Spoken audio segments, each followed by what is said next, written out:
Finally, the time has come for Luffy and Kizaru to throw down. Today, it's going down for real, but the Admiral's got a trump card up his sleeve to crash the lab and ruin the Straw Hats' plans of getting out of here with Vegapunk. Are they going to be able to shake this monster off their tail? The episode starts with Egghead Island covered in darkness, but soon the sun rises, lighting the place up like Times Square on New Year's. Even little Laboon was out for a casual morning swim. In some random city, people were sprinting like it was Black Friday just to grab the newspapers falling from the sky.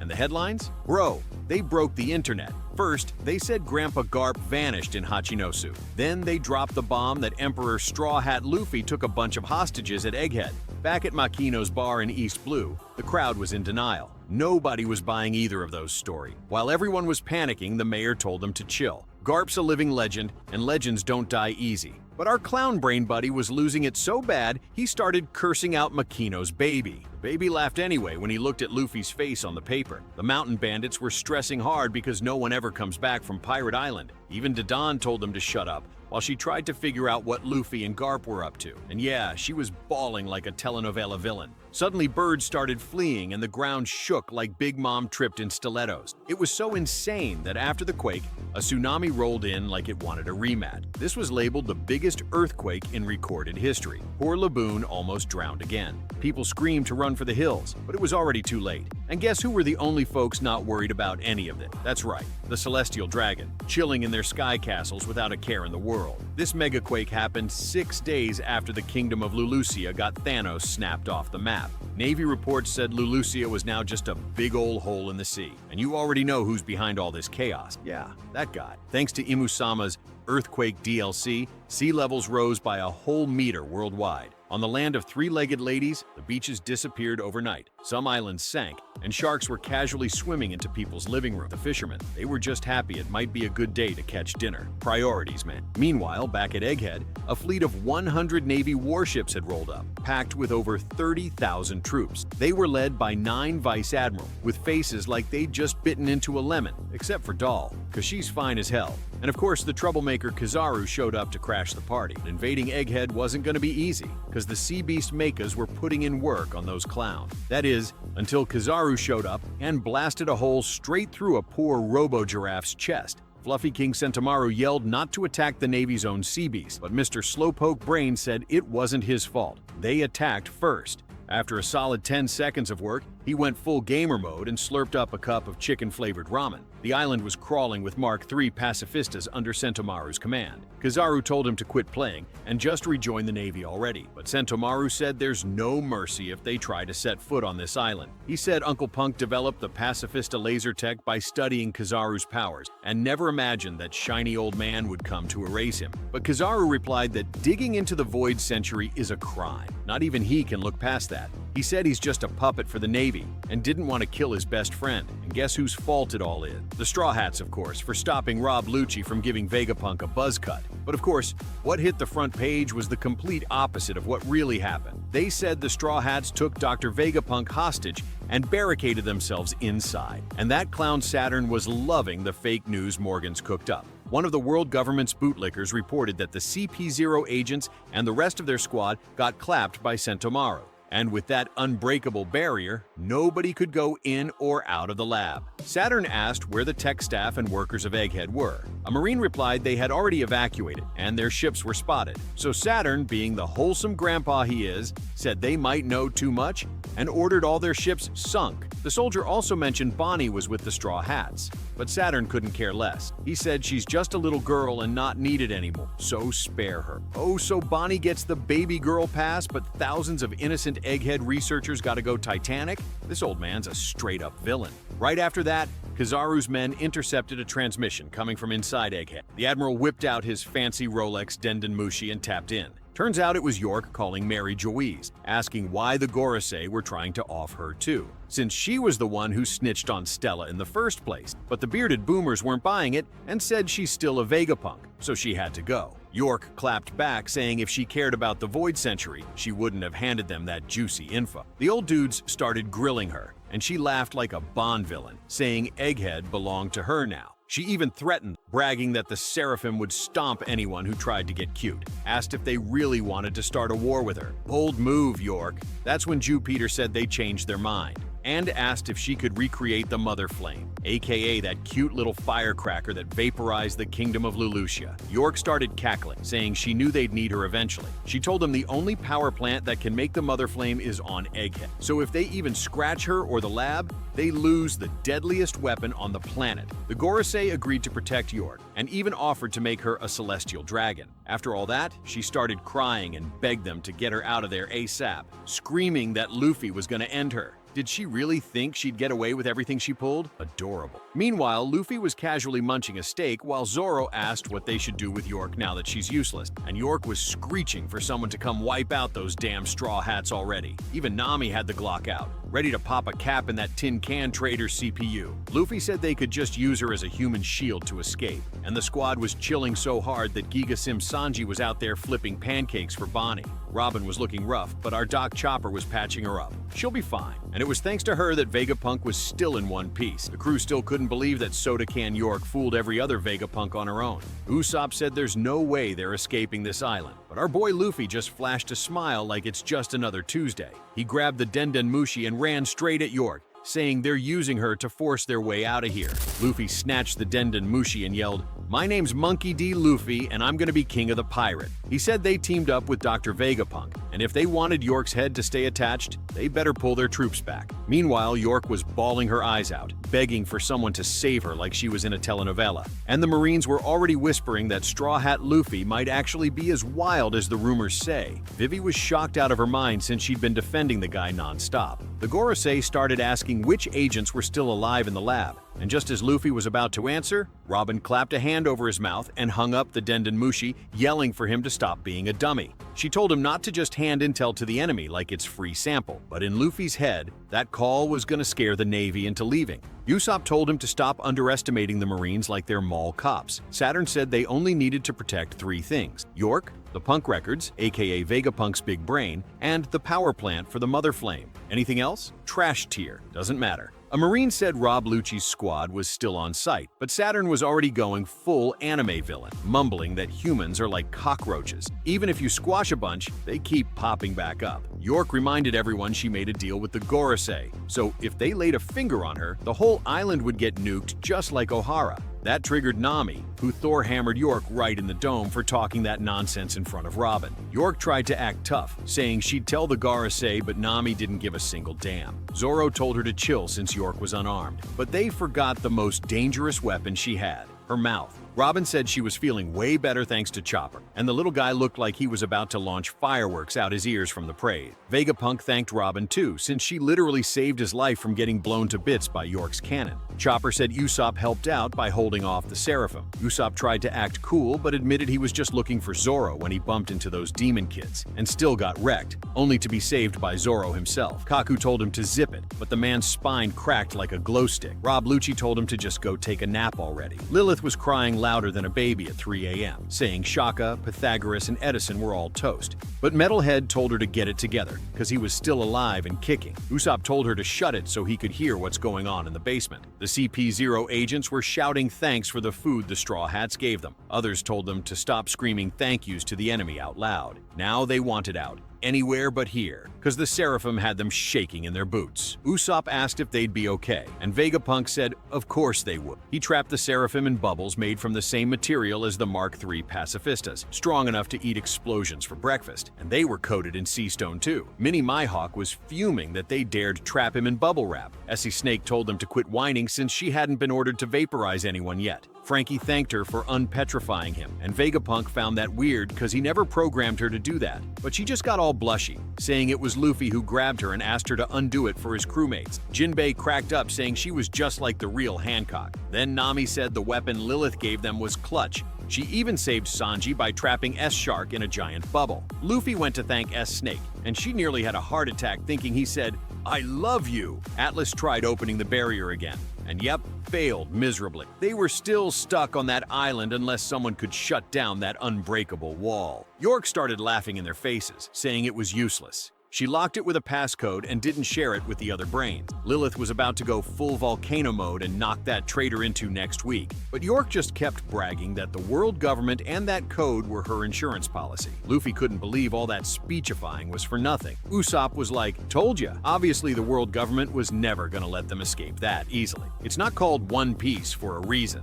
Meanwhile, Lucci was quietly lurking in the shadow, analyzing the whole situation. 2 Vegapunk satellites down, and the Straw Hats still in one piece. Usopp asked what he was mumbling about, but Lucci claimed he was just talking to himself. Classic spy move. Then the queen herself, Stussy, showed up to say they were completely surrounded. 100 warships, 30,000 marines, and one shiny Admiral Kizaru ready to fry some pirates. Sanji ran over like a loyal golden retriever offering tea to Stussy, but the kind of tea he wanted wasn't served in a cup. Stussy told Lucci not to be mad. It was just one little bite. Honestly, I'd let her bite me too. Vegapunk asked Nami to show their escape route, so she used the log pose they set back in Wano. When the old man said it was pointing to Elbaf, Luffy and Usopp lost their damn mind. They were already packing bags in their heads, screaming, "We're going to the land of giants!" Even Edison's rusty brain couldn't process why they were so hyped. The old Vegapunk said the Sunny was parked at the Leba phase, but with the island surrounded, sailing through the port was a no-go. So plan B, use the Vega Force right next to the Sunny to dip out.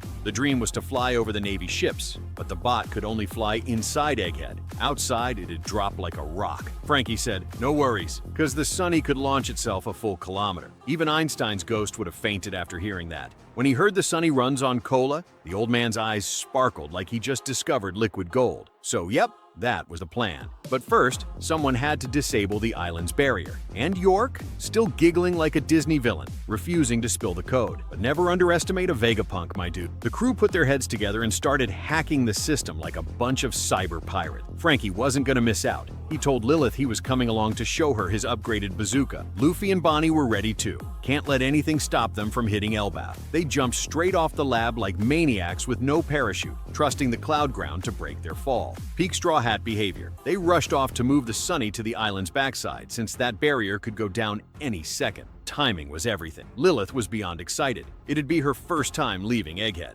Luffy was already regretting not grabbing more food. And Bonnie? She was hangrier than ever, saying they should have packed more pizza. But Luffy said cheese was more than enough. Sanji could turn that into a 5-star pizza with his eyes closed. Bonnie was already calling him perfect, good with his fists and even better in the kitchen. Too bad she's a bit too young for the curly-browed sim. But let's be real, Sanji didn't care. Catch him on the next episode of To Catch a Cook. Rubber Boy asked why she was suddenly in such a good mood, and Bonnie said it felt like a weight had been lifted now that she's not trying to take down Vegapunk anymore. Luffy was like, "Good, now you'll stop crying like a baby every 5 minutes." Meanwhile, over on the marine ships, Rob Lucci casually dropped a call from inside Egghead like it was a group chat update. The commander told him to share the info with the rest of the fleet. Still can't figure out how nobody noticed Lucci texting from 2 feet away. Over in the VIP Villain Lounge, Grandpa Saturn was sipping his tea when Borsalino popped in. Saturn asked if he heard the news, and Kizaru said that Luffy tried bluffing his way into making it look like the Straw Hats were in control. Spoiler alert, they're not. Saturn was like,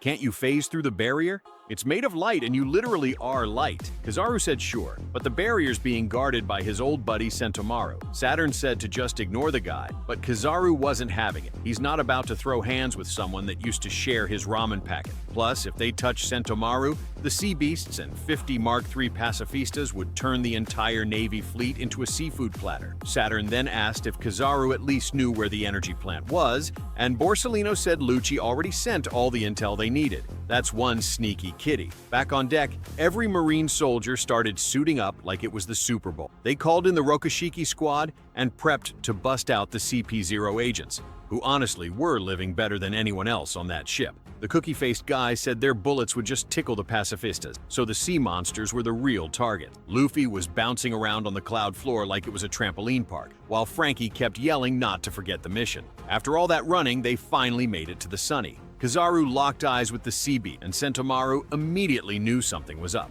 Cue the flashback. Sentomaru remembered everything Uncle Borsalino taught him as a kid. And just like that, the Admiral fired off a Yata no Kagami beam bouncing through Egghead like it was playing pinball. Sentomaru smiled and said, "Uncle's here," before yelling for the pacifistas to attack. Kizaru zipped in glowing like a Christmas tree, and our sumo champ squared up yelling that his defense was the strongest in the world. The clash lit up the entire island like it was the 4th of July. Everyone was panicking like, what the heck was that? And Luffy? He felt it in his rubbery bone. Someone strong had broken into the island. Kizaru and Big Mac were trading blows like it was the UFC finals, but even the Admiral's flashy light moves couldn't get past our boy's rock-solid defense. "I ain't letting Uncle Shiny get through here," he shouted, launching himself into orbit. When the two clashed, the explosion of light was so intense it rattled the entire Navy. Right after that, all the Vice Admirals jumped in like it was Black Friday at Best Buy. Dahl led the charge, looking like a goddess of war, while the pacifistas were charging up their laser cannons like super soakers from hell. But the Marines launched a bunch of cannonballs to cancel their attacks. And suddenly, bam! A giant sea lion showed up and chomped a whole battleship like it was a hot dog. Then a horned sea hound headbutted another ship into wood chips. But the real MVP? This weird ratfish drill nose creature who rolled up like sup nerds and made the Marines cry for their moms. While everyone was wondering how the heck they were gonna beat these sea beast abominations, another one rolled up behind them like a horror movie jump scare just to sniff their necks.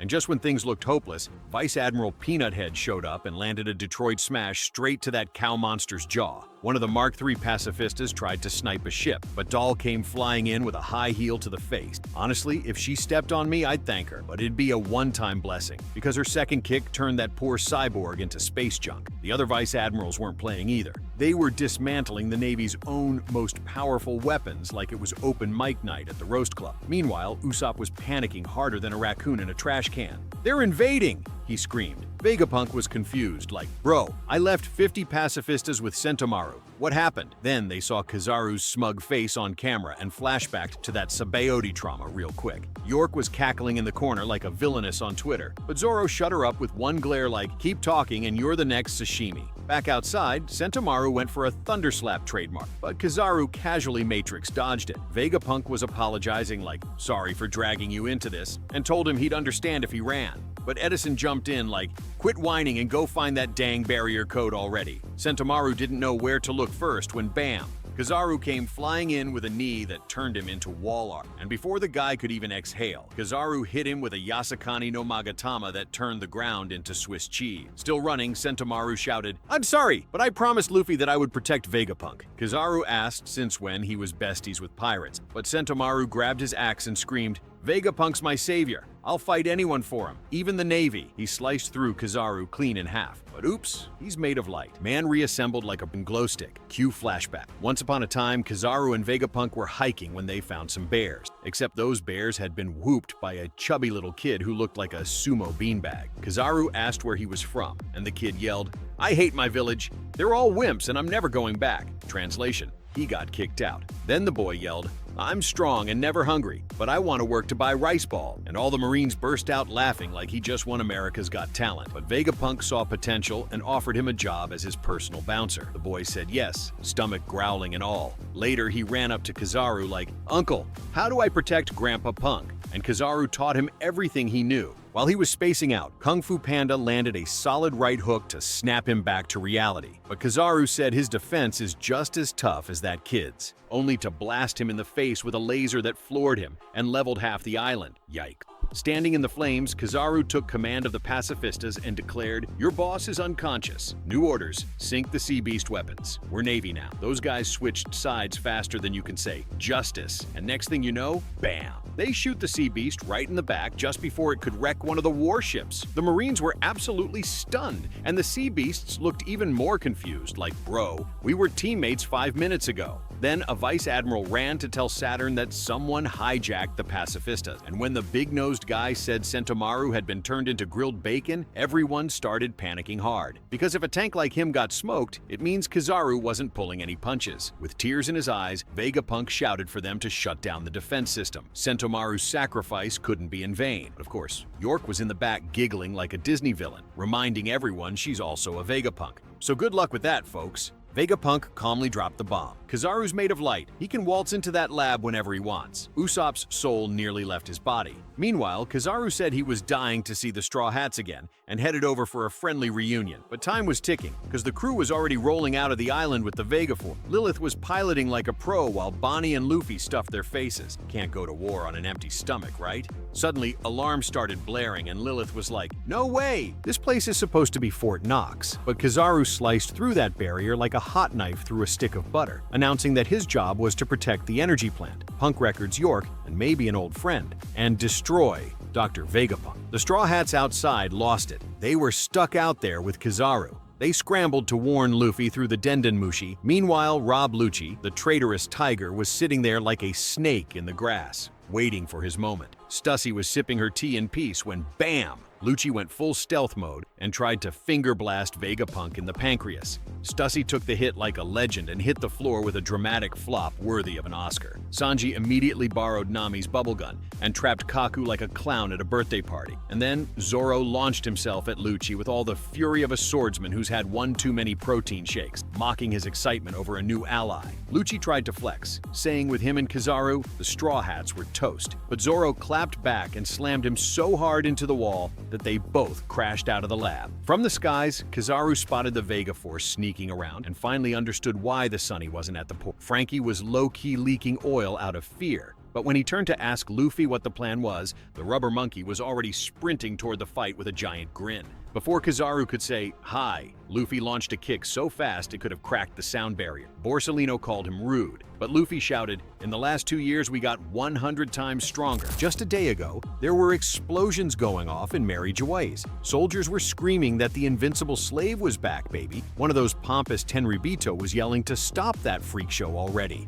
They started firing cannonballs until they finally knocked the poor guy down. They chained up Kuma like a dog, but this dude was way too strong for the average grunts to handle. Then, of course, he started using that bear paw power that only people who've seen it know how ridiculously destructive it is. He hit them with a bear shockwave that sent everyone flying like ragdolls, and those filthy celestial dragons were ready to execute Kuma right then and there. That's when some lazy smoker strolls in, asking what the heck is going on. And guess who it was? None other than that jerk Akainu, coming to end the bear's existence. One soldier tried to get up, but one of those disgustingly arrogant guys stepped on his head, saying they were good for nothing. He yelled at Akainu that he wanted lobster for dinner last night, but didn't get any. They were all complaining that this never happened before, and wondering what kind of food shortage was going down in Marijois. These guys can't go one day without stuffing their faces with caviar and croissants like they're royalty or something. Akainu told them if they couldn't handle a dangerous guy like Kuma, there's no way they could just let him roam free. He should have lost his personality by now, so he should practically be dead. He then throws a hellhound punch that nearly melted Kuma's head off, and said, "I didn't know you still bleed like a human." But Kuma refused to go down and tried running away. But of course, Admiral Akainu wasn't having any of that, and started raining lava down on him. Just when he was about to be done for, Kuma somehow managed to teleport away to safety. Then we cut to an island on fire in the New World. Bonnie's tied up, and Akainu, that filthy jerk, says he was shaking in his boots when he heard she escaped from the government. But now she's just a helpless little doll. Bonnie started screaming that they'd pay for what they did. The walking trash can tells her she can cry all she wants, but Kuma's conscience is gone forever because he chose to become a weapon. Bonnie calls him a liar, saying her dad would never abandon her like that. After the flashback, Akainu starts getting yelled at by the Tenryubito for letting Kuma escape. And since his hands are full of lava, he might as well give those disgusting celestial dragons a little petting, huh? Back to the present in Egghead. The action's heating up. The government's pacifistas are shooting to take out the Sea Beast weapons. They wiped out all the poor fools who were on their side just a second ago. The soldiers are getting ready to invade the factory, talking about how Admiral Kizaru's already in the lab, up in the clouds. He's the one fighting Luffy, who's in his full-on gorilla mode with Gear 5 clouds surrounding him. Kizaru tries to block Luffy's right hook, but even with his defense up, he felt that punch, barely had time to block, and Luffy was already hitting him with a Gomu Gomu Black Mamba, leaving Kizaru shook. Kizaru says now he gets how the kid beat Kaido because this kid's strong, but he still wants to know why a pirate like Luffy cares so much about protecting Vegapunk. Luffy fires back, asking why the heck they want to kill the old apple guy so badly. Kizaru kicks to defend himself and says, "It's not that I want to kill him. The Yonku's already running low on power and gets a scare when he sees Kizaru almost making it to the moon. Kizaru says he's not trying to kill Vegapunk since he's known him for so long, but he'd appreciate it if he stayed out of it. In the blink of an eye, Kizaru popped up right in front of Luffy and booted the kid so far he might as well have been in a different time zone. Kizaru remembers the day Vegapunk was all hyped up, saying he built the world's biggest robot, and now the Vega Force was getting shredded to pieces by Kizaru's attack. Luffy slammed right into the robot, and it exploded against the laser barrier. Franky and Bonnie started falling, and of course, Lilith lost control of the Vega Force. Lucky for them, the ground was made of clouds, so they didn't turn into pancake mush. Lilith realized the chair was giving off shocks and screamed for everyone to get out of there. Just as she was about to say the Vega Force was gonna blow up, boom! A freaking atomic bomb went off, sending everyone flying. She didn't know whether to be pissed or cry because their dream robot just got obliterated. Franky was fuming, saying someone was gonna pay for this, but he ran to check on the Sunny. Bonnie warned that Mugiwara was also in trouble, but all she heard were Kizaru's footsteps sneaking up behind them. He looks at Bonnie and says, "Wow, you've grown a lot. What are they putting in today's kid's juice box?" He says she must be here for revenge, but they already ordered Dr. Vegapunk's death. Bonnie tells him to shut it because the old man's not her target anymore. She grabs a cable from the floor and tries to smash Kizaru's face in, but of course he dodges and says, "I'd rather not hurt familiar faces, especially ones that didn't order me to kill." Then he casually sends her flying into the damn laser barrier, making her explode on impact. Franky's furious, yelling, "How dare you do that?" He tries to blast Kizaru with a powerful laser beam, but before he even finishes charging, the guy vanishes. Lilith's screaming to call Stella because they're in serious danger. Usopp picks up the phone and asks if everyone's okay. Then he realizes Kizaru's not there yet. Vegapunk starts celebrating because they finally cracked the code to shut down the defense system. They already told York to go screw herself, and she was furious, calling those geniuses irritating. The old man asks Sanji and Jinbei to take his bags to the ship because there's something really important there. Franky's back to yelling that they need to get out of there now. The old man says they can disable the barrier anytime and asks if the Vega Force and the ship are in position, but Franky says no and didn't even need to explain why. That's when Borsalino strolls in, saying, "It's a shame, but your escape plan failed." Everyone's in shock, asking how the heck he got in and what happened to Luffy. Stella asks if it was him who caused the explosion, and Kizaru says, "Unfortunately, I had to blow up that giant robot." The satellites are pissed, and Kizaru says this mission's too tough for him, so he prefers to just end it quickly. Out of nowhere, everything starts shaking, and they think there's an earthquake. But wait, that's hard to believe when they're literally standing on clouds, right? They ask, "What now?" And you won't believe it.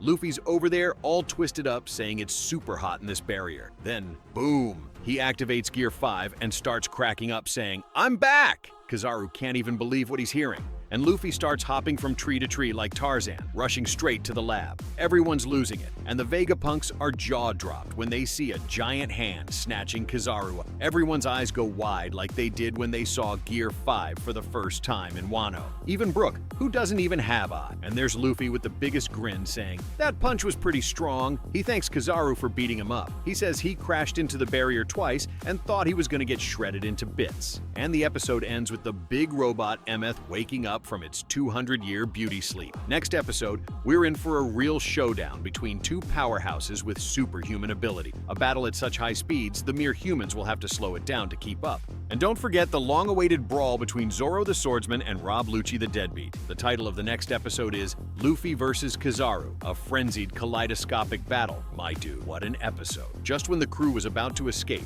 Kizaru destroys the Vega Force and invades the lab. But now, Luffy's gonna fight for real with everything he's got. Well, not that seriously, because he's going full Joker mode, right? If you want me to drop the next episode as soon as it airs, drop a One Piece 1126 in the comments, so YouTube pushes this masterpiece to as many people as possible. Smash that like button and hit subscribe so we can hit 1 million subs by the end of the year. Also, go check out the next video on the screen. It's too good. I'll catch you later. Peace out.